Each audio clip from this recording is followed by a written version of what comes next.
it just it's interesting how they actually a lot of the times either glorify or make mention of the Ike and Tina Turner's very violent past. Now, hip hop has been known to do that for quite some time, and I don't understand. I really don't understand why it's constantly something that should be glorified as I don't know. It's a violence. It was violence at the end of the day. Um, Deuces also. Uh, there's also the part where it says like Tina did Ike in the limo. She finally hit me. So as it like it's just again another glorification of horrible, horrible violence that happened in these people's lives. Anyway, that's my rant of the day. Let's go straight into the news, making the headlines this morning now. It should be good news for a few people within Nairobi as Sakaja reduces the parking fees in Zone 2 areas. Now, remember last week we did highlight a few areas in which, or rather, this list that has been put out that says Sakaja is going to be raising prices here and there, like in parking, especially within the CBD, that's the Nairobi CBD. And also, he'll be charging photographers, he'll be charging filmmakers. Jana, I was in town with my kids, and literally, it was littered with young people just taking pictures left, right, and center, especially between um, KICC up to Harambe Avenue. And I was like, whoa, guys really make money on Sundays, which is really cool. So, you'd hope or you think that they would be supported in one way or another in this particular venture, but there was the sad news that they might be charged. Now, Nairobi County has now proposed lower parking fees for some areas and estates within the capital in its financial bill for 2023-2024 financial year. The bill presented to the public on Sunday, Governor Johnson Sakaja has slashed parking fees for Zone 2 areas. Now, according to the finance bill, the slashed prices will apply to on-street parking in non-automated areas. In the new parking fees, saloon cars parked in Zone 2 will be charged 100 from 200. Also, the parking fees have been reduced for vans and pickups from 200 to 150. Lorry owners and minibuses up to 5 tons have had their parking fees slashed by half to 500 shillings. In Zone 2, only trailers have had their parking fees revised upwards from 3,000 to 3,500. So, could be some good news for people who especially are within the estates that see it being in around Babadogo and Dandora from the northeastern region are listed as Zone 2 areas, with southern region areas such as Kibera, High Rise, Ngumo, Woodley, Jamhuri, Golf Course, Magiwa, and Highview that also fall in this category. In the western region, that fall under Zone 2 include Spring Valley, Kangemi, Rafter Road, Gigiri, Kuna, Loresho, Ruaka, and Udhiru. Lastly, in the Nairobi informal settlements, Zone 2 regions include Korogosho Chiefs Camp, Kahawa Soweto Health Center, Kitui Village, and Mji wa Huruma. So if you're within those zones, you are one lucky person as you'll be paying 100 bob for your car. Now, there's also heavy criticism that came in for our very own Sakaja, as unfortunately a female passed away in a Pumwani hospital, and he came under heavy criticism, and guys were asking what is going on. Now, if you remember Sakaja, earlier in the year, he came out heavy, especially against our, or rather in aid of our health sector. There have been far cries in regards to what's been going on in Mama Lucy and Pumani hospitals. And he has built the NICU. He says he's also built an ICU, and he's tending better to the hospitals. He says that he's tried to actually also see that most of the mothers who have been kept there or detained are set free. Now, on Saturday, Kakamega Senator Boni Halwale took on Nairobi Governor Joseph Kaja, accusing him of not adequately staffing Pumwani Hospital, which he said is leading to high mortality rates at the facility.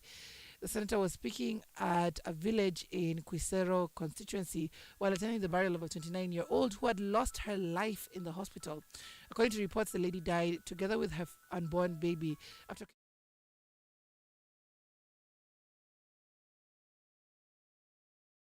Um, this doesn't only happen in our public, but also private hospitals. There need to be real reforms. And I'm speaking like this as a mother who has gone through that, where I have had to suffer, even in a private hospital, sitting for hours waiting to be seen or attended to.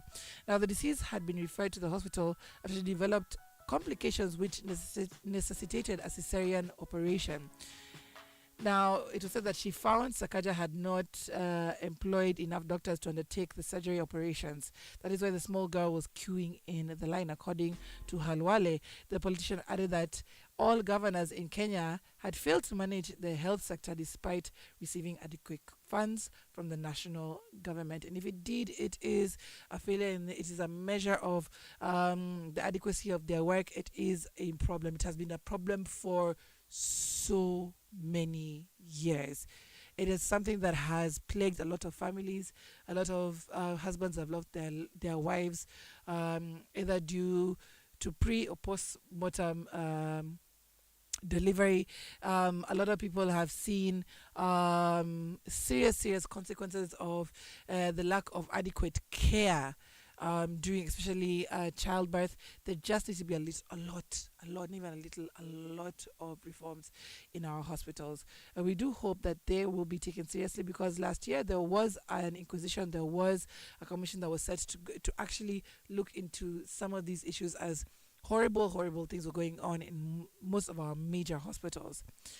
Now, other than that, we do have now going into the business sector, DP Gashagwa, who's unveiled a bill cutting Mount Kenya coffee tycoons' powers. Now, DP Rigathi Gachagua has revealed that plans are in high gear to rein in cartels scuttling to the Mount Kenya region coffee sector. Speaking on Sunday in Othaya, Nyeri County, the DP earmarked 4 cartels who he claimed were creating an artificial crisis as a plan to revolt against changes instituted in the sector by President William Ruto's government. To prevent the power imposed by the cartels on local coffee farmers, Gachagua noted that a bill barring all millers from serving as marketers and vice versa was already prepared for tabling in Parliament. If approved, businessmen doubling as millers and marketers will see a substantial reduction in their annual revenues. Now, I hope the cartels get broken down in every single sector, because whenever there's a problem, there's always but you know the cartels. Oil, but you know the cartels. Now, farming, but you know the cartels. As in, these cartels who have no faces, we do have hope that that narrative gets to change as time goes on. Let's go into the break. When we come back, we'll be looking at a little bit more news again around the Nakada fears around bang that has grown within certain areas in certain schools. There's also a strange occurrence of human trafficking, and now it seems that South Africa is involved in one way or another. Keep it right here for news on that, and of course you can changia to the conversation on +254 788 38 0030. This is your Throwback Therapy on the Breakfast Jam.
This is The Breakfast Jam. We are officially in the second hour of the show. Of course, we are winding up on the news making the headlines this morning. And yes, Nakada has called for action over high bang usage in Mount Kenya schools. In fact, they also removed a report that ever since the new government came in, that usage of bang has gone up by, I think it was 95%. Okay. And whenever you walk around the streets, literally anywhere in Nairobi, that smell is so distinct, Yani. It's everywhere.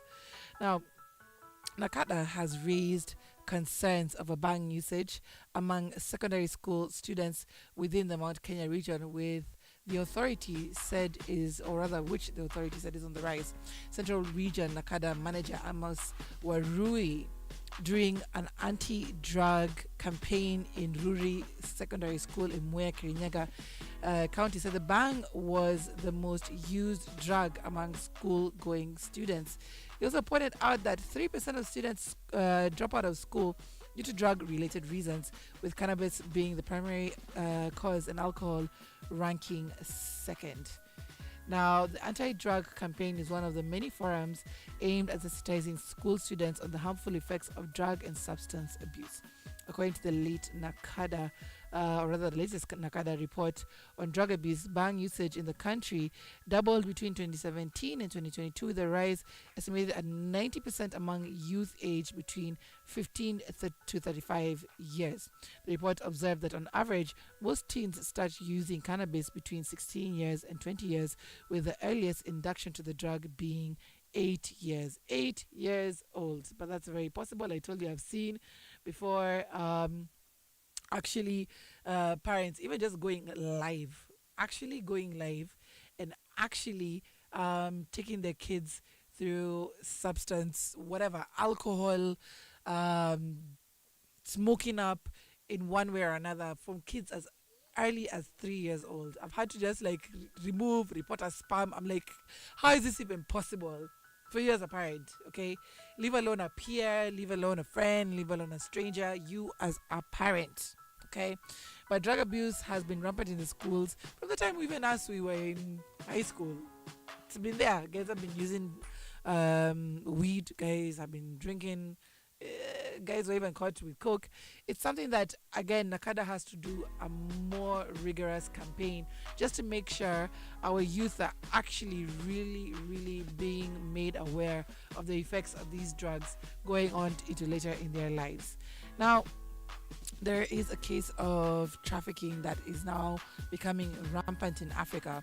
Now, a human trafficking ring is targeting Kenyans, Ethiopians, and Zambian nationals, and was exposed by South African authorities on Saturday.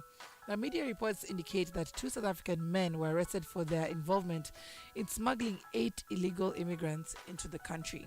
Now, reports also indicated that the security officers intercepted the vehicle. The victims were being transported into Gauteng, a province located in the northeastern part of South Africa. As per standard procedure, the 8 illegal immigrants were also arrested by the Crime Intelligence Unit with help from private security officers. Now, South African authorities, led by police spokesperson Colonel Malesela Ledwaba, revealed that the human trafficking ring had become rampant at Beitbridge border post in Zimbabwe. Now, 8 foreign nationals will appear before a South African court next Tuesday, September 26th, this Tuesday, where they will answer charges on contravention of the Immigration Act. Meanwhile, the 2 South Africans are facing human trafficking charges. Another thing that has become rampant, and we're talking about with my producer just during the break, is child trafficking. Child trafficking has become such a big problem in the country, and I'm yet to verify a story, but I was told about an alleged story of 10 children being found in a house in Nairobi, and it is scary. Let me tell you, I'm a mother of 2, and I get scared every time that they have to leave. My anxiety are usually on super high levels, and I do try and educate them as much as possible and tell them and sensitize them on stranger danger. But then at the same time, we have to do our best to also just look out for them, pray for them, and not be trusting of every single situation. Whether it's your closest relative, your closest friend, always be vigilant, okay? Because predators do not have bad faces. It could be the kindest person with the kindest face who could prey on your child, okay? So it's an unfortunate conversation that we need to have, but it must be had regardless, okay? Now, other than that, we do have good news coming in as CS Ababu Namwamba has made it possible for filmmakers to actually now promote their films. Now, Sports CS Babu Namwamba signed a deal with Hollywood Studio to promote local film industry. Now, remember when CS Babu Namwamba came out very excitedly and said we're going to be have a movie being shot with Leonardo DiCaprio later on in the year. And that thing trended for most of that month. I think it was the month of January, February. And he came up with so much excitement, and you could see they're trying to make strides between Kenya and the Hollywood scene.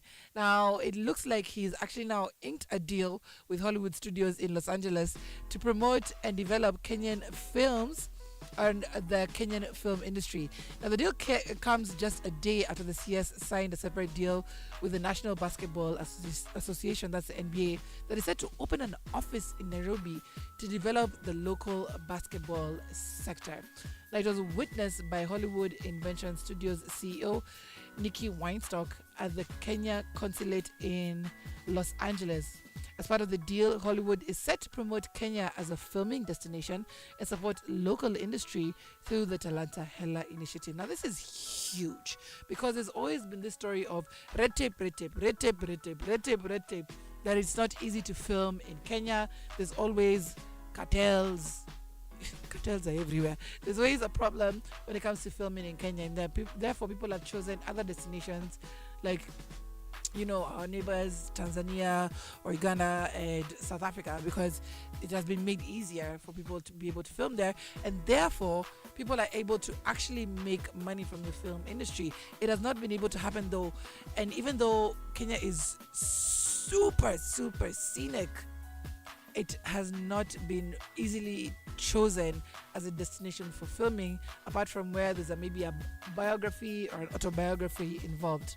Now, by giving local talents access to a larger platform, the ministry hopes the deal will increase royalties to local creatives and protect intellectual property.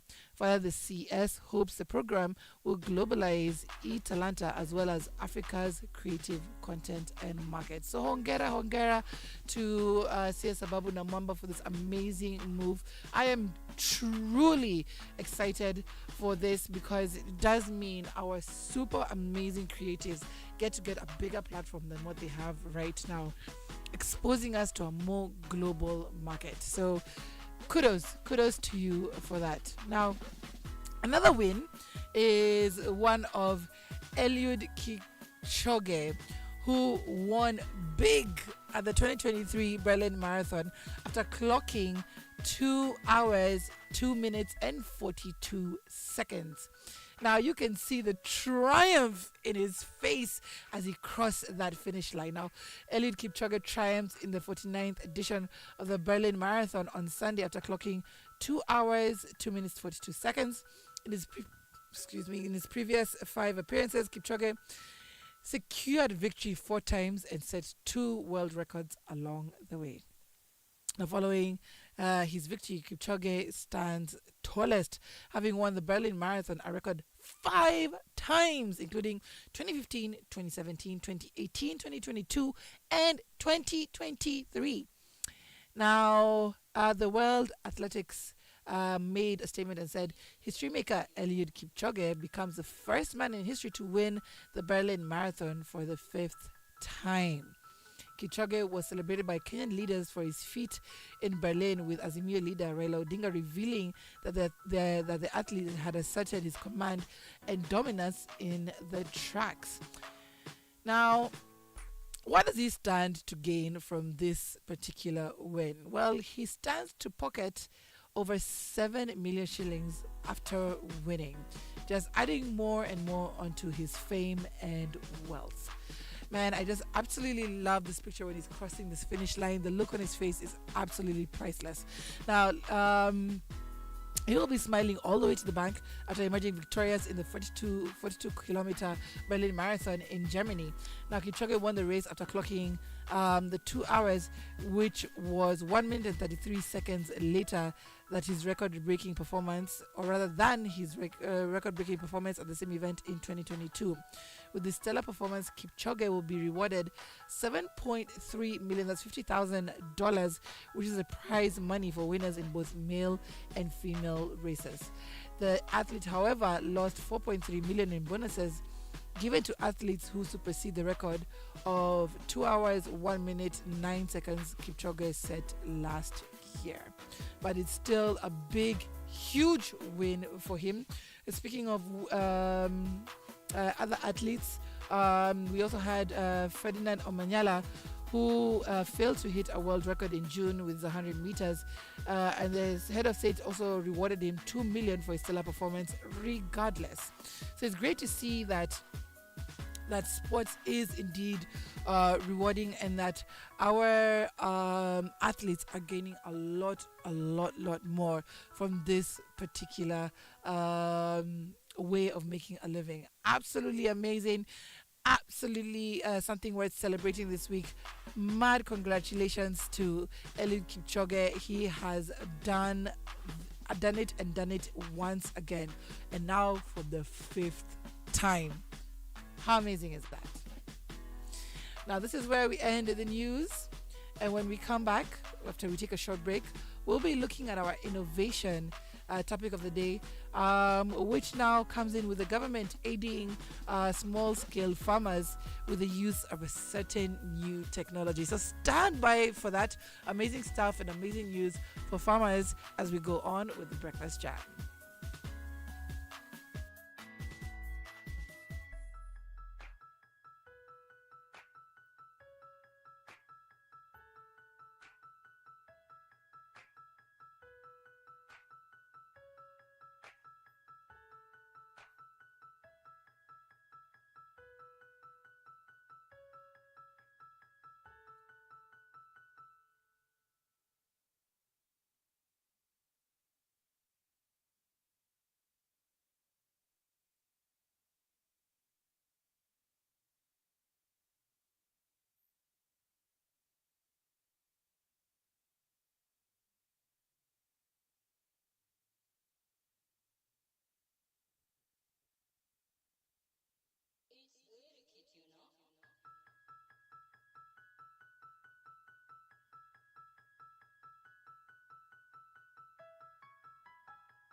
Song was Wana Jaribu by Kalamashaka and Dunga. Now, Dunga is also Ambrose of Mandugu Digital. The reason why he was called Dunga was because when he went to TZ and guys used to see him at his prowess, at his desk doing his thing, he was over there hitting the keys hard, when he's playing the piano.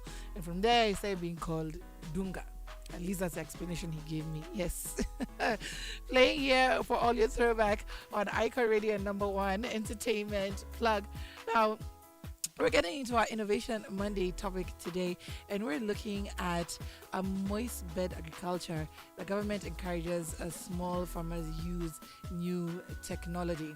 Now, Kenya Agricultural and Livestock Research Organization has encouraged Kenya farmers with small farms, to consider using a new technology to increase their yields. Manze, I haven't had breakfast. I don't know what's going on with my system. Please excuse me. Now, in a statement that was published on Friday, Calro explained that the moist bed technology is best suited for a small-scale farmer who would not have expensive farmlands. According to Calro, the moist bed technology uses raised beds to conserve water and improve crop yields. Now, this is very interesting for especially a Nairobi that's becoming a bit drier and drier by the day. Like if you go towards, the areas like Utawala, Athi River, Kajiado, it's quite dry. So something like this would make a lot of sense, especially for people who are trying to edge a means for themselves by going through farming.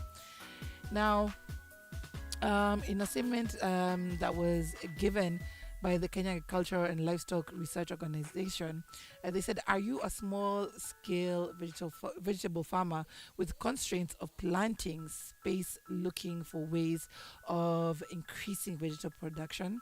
Moist bed technology is your solution. It is a profound water-saving technology that increases vegetable production, and moist beds are made by digging a trench and filling it with organic matter such as compost, manure, and straw. The organic matter helps to retain moisture in the soil so that the crops can be grown with less irrigation. Now, the technology can be used to grow a variety of crops, including vegetables to fruits to flowers. And this can also be a way of doing it in arid or semi-arid regions where water resources are limited. Now, this year has been having that particular problem, although the meteorologist just says towards the end of the year, it may not be your problem anymore. It might be even an oversupply of that particular water. But as of now, you can actually use this particular means, just filling up the ground with manure, with compost, and then trying to use that as a moist bed. Now, moist bed technology has a number of benefits, including the reduction of water that is used in farming activities. It is estimated that moist bed can help to reduce water use by up to 50%. That is absolutely amazing. Now, the technology has also been proven to improve crop yields by providing crops with a consistent supply of water and nutrients. This is because the organic matter in the soil breaks down every time and over time, releasing nutrients that are beneficial for plant growth. Now, moist bed technology also helps to reduce soil erosion by protecting the soil from the wind and rain, and this is because the organic matter in the soil helps to bind the soil particles together. Now, I love this for Kenyans because, again, where there have been limitations, it creates a way for now to be able, for especially people who want to get into farming, to be able to do it with a bit of ease, especially with the arid and the semi-arid areas. I think it was last year when we talked about areas like Turkana. There's so much land, and there could be great opportunity to do farming, especially in the northeastern areas. Israel, I think, has managed to do that successfully, and they've implemented ways of how to use their deserts to actually work for them. Now, how do you create a moist bed? You first choose a location for the bed that receives full sun or partial shade. Second, you dig a trench that is 1 to 2 feet deep and 2 to 3 feet wide. Now, fill the trench with organic matter such as compost, manure, and straw. Water the bed thoroughly. Then plant your crops in the moist bed. Once the crops are planted, water the bed regularly to keep the soil moist. You should also mulch the bed with organic matter to help retain moisture and suppress weeds. Now, I hope that has helped you in a way that now you've like literally just looked back at your setbacks and said, ah, they're not a problem for me anymore. This is a great way to get started. I think you can try it out in your home garden if you're not living kwa gorofa. And if you are maybe tell your landlord, I'd like to help you just improve your landscaping kidogo. Let me try this method. So yes, try it in your home garden. Try and at least to see how this could work out for you, and you can be able to create a sustainable way of feeding yourself if you're not trying to get into the business, and if you're trying to get into the business, a sustainable way of actually making sure that you have yields in your crops every single time. Absolutely amazing, absolutely great move by the government, and I applaud this 100%. We'll be posting about this innovation Monday project on our social media, so look out for that so that you can actually look out for how to actually create this moist bed for yourself. You can also follow up the stories, all that will be posted on our www.iconradio.co.ke website. Right, guys, let's get into the music, and we're 5 minutes away from the top of the hour. When we come back, we'll be taking in your requests, but before I go into that, I gotta give a few shout outs to some people who are already tuned in to the breakfast jam this morning. Big shout out to Babette Neno, who says, wishing everybody a happy and productive day. And a happy and productive day to you as well. Thank you so much for tuning in. We have Angel who says, good morning, Icon Radio. Hand pink waving. So I'm guessing that is it. In place of the emoji. Kindly play for me this gospel jam by Godwill Babette Neno Lako, wishing everyone a happy and productive day. All right, got you covered right there. Thank you so much again for tuning in. Be sure to tune in live on www.iconradio.co.ke. This is the Breakfast Jam with Myra Maloba and Flozz Munyiri, the reggae nerd.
You were listening to Still Smiling by Elaine. Absolutely love that track.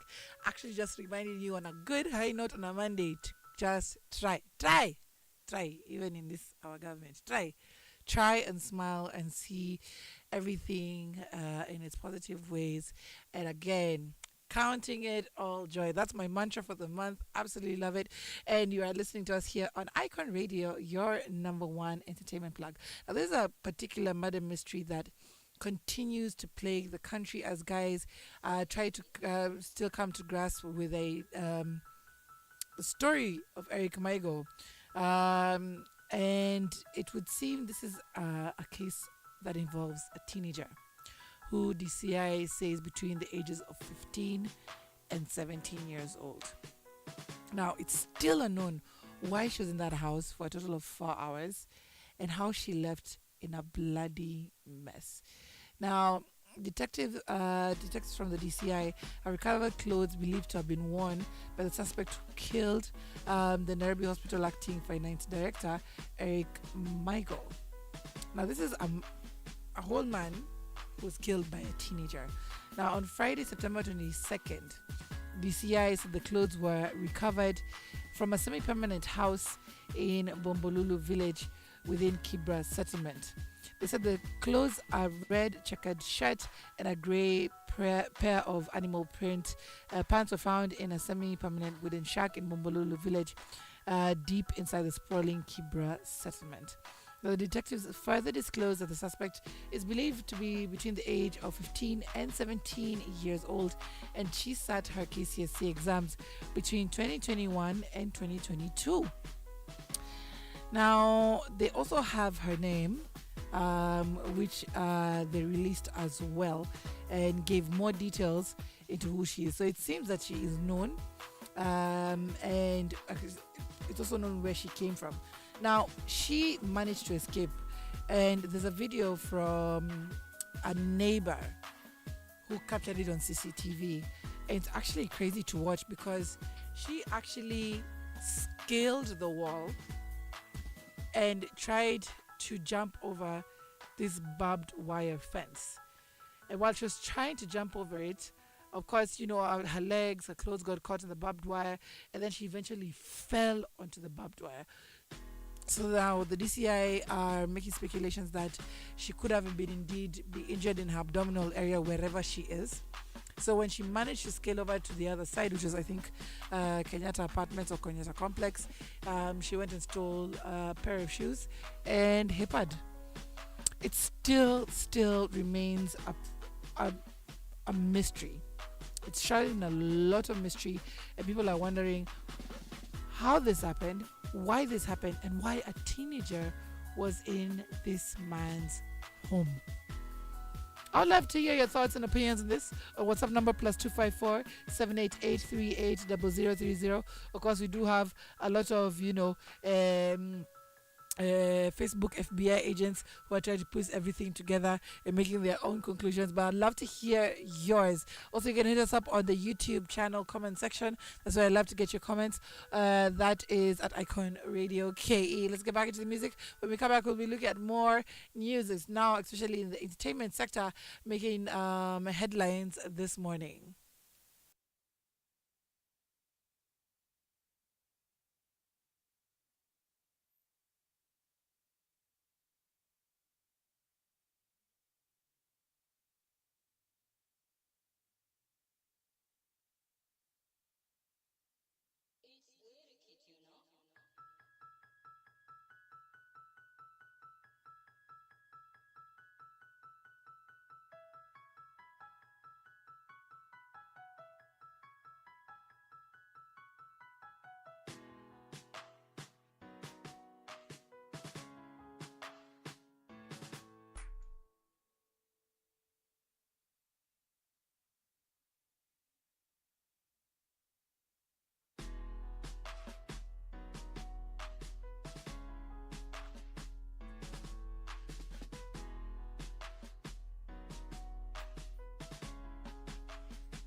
Right.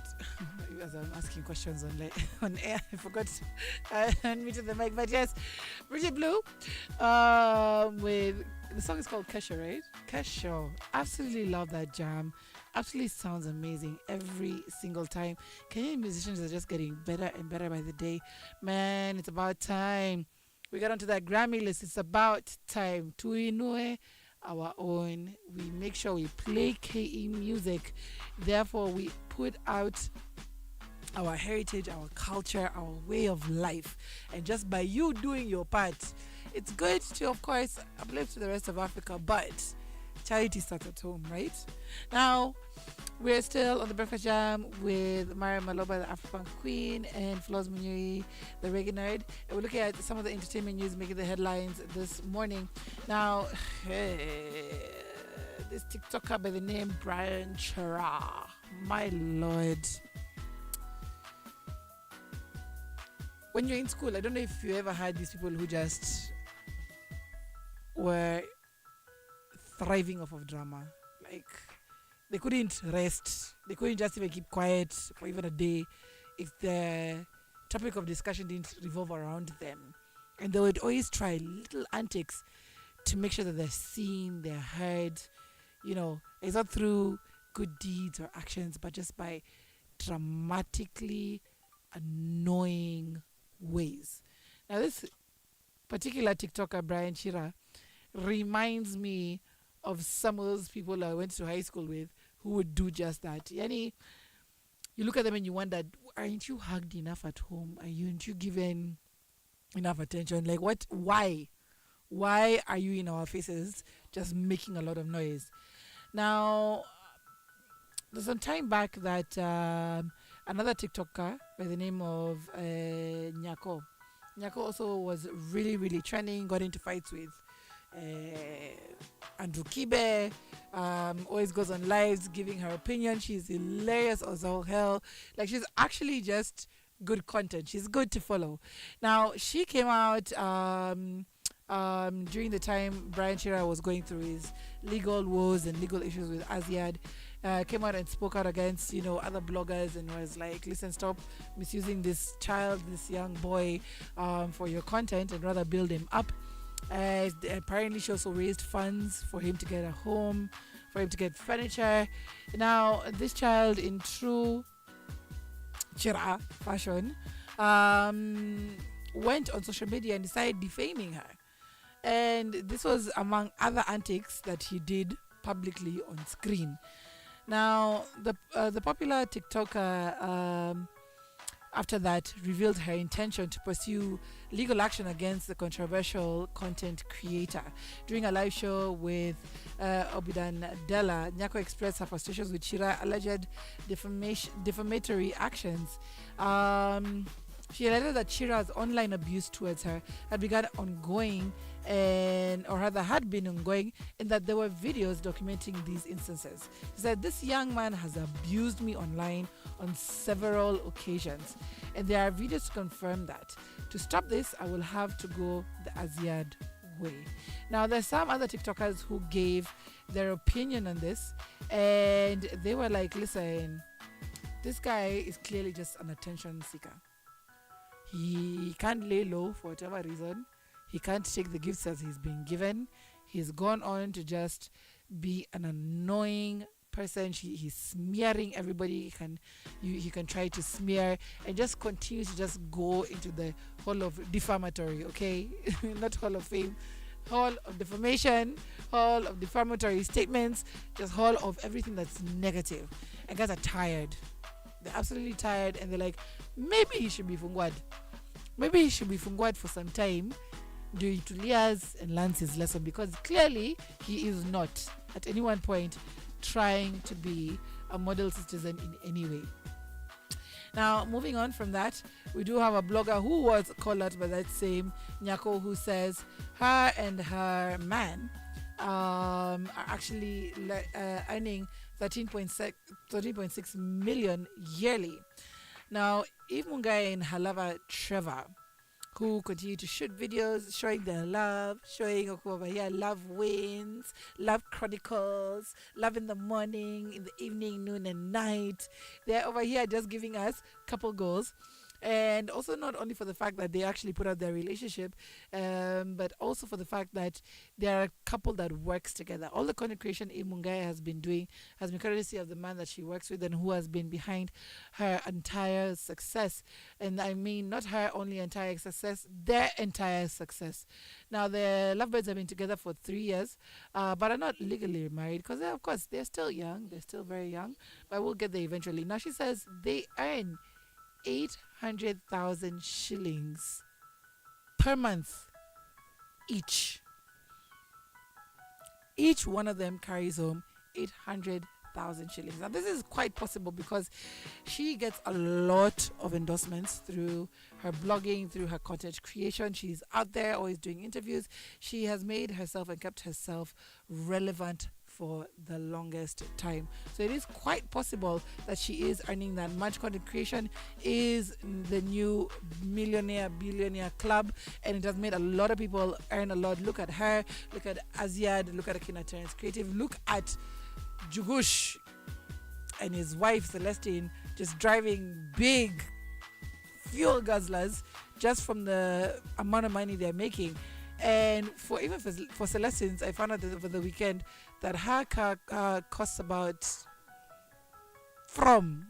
not is from 10 million shillings. No small pennies, and this is just from the work that they do, and of course the businesses that they own.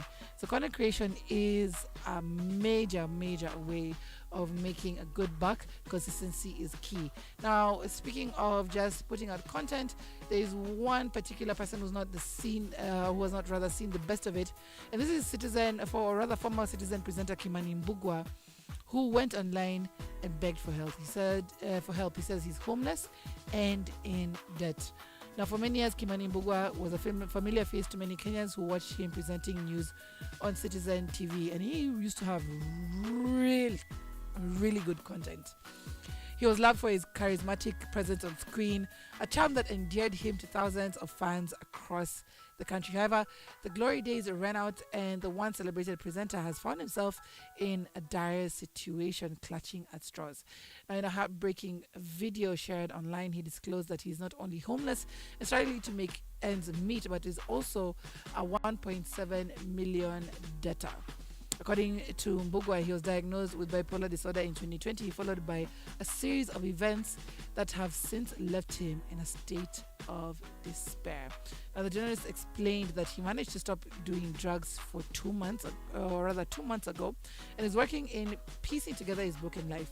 Mbugua noted that he left the hospital last week and is convinced his system is now clean and ready to start afresh. He, however, lamented that he's unable to successfully rebuild himself with the help of his without the help of his fans and his followers. It is quite a sad affair.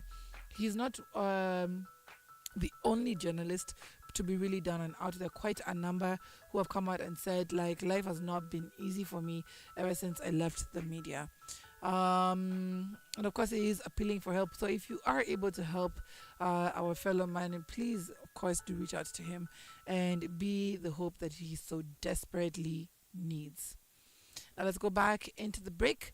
And when we come back, we'll be finishing off the show with details of things that are to come this week.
one of my favorite songs of all time. That was Pocket Lot Grass with Rain Man.